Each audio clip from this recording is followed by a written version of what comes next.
Permaculture bagi saya adalah istilah yang diambil dari kata permanen dan culture. Kalau bahasa Indonesia diartikan jadi kehidupan lestari.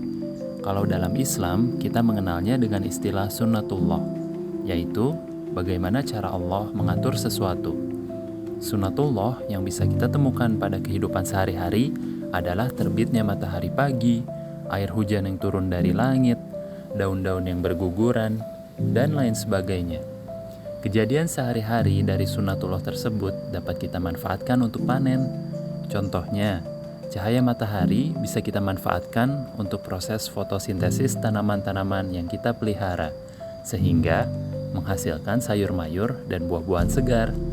Air hujan bisa kita panen dan difiltrasi, sehingga bisa dimanfaatkan untuk kebutuhan air kita sehari-hari, bahkan bisa untuk kita minum.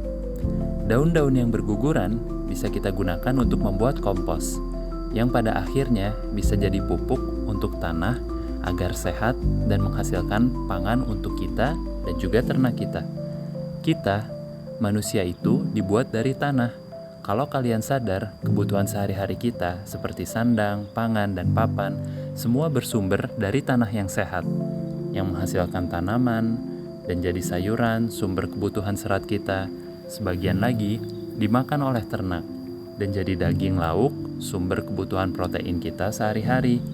Misalnya ya, kebutuhan sandang untuk membuat pakaian, kita membutuhkan kapas yang asalnya dari pohon kapas. Kebutuhan pangan untuk konsumsi sayuran kita sehari-hari, kita ngambilnya dari tumbuh-tumbuhan. Kebutuhan papan untuk bisa membangun rumah dan tempat tinggal, kita butuh kayu-kayu dari pohon-pohonan. Maka, penting bagi kita mempelajari ilmu ekologi.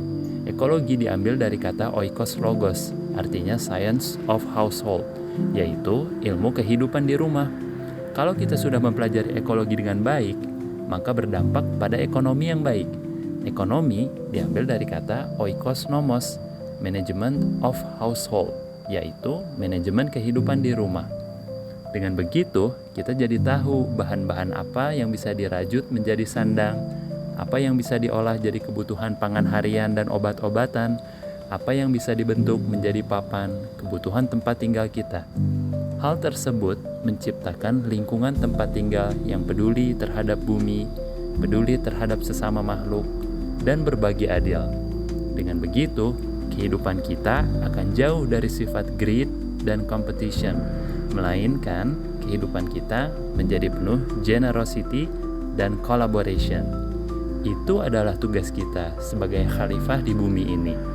Dan amal soleh tersebut adalah bekal-bekal untuk kita pulang kembali menuju Allah.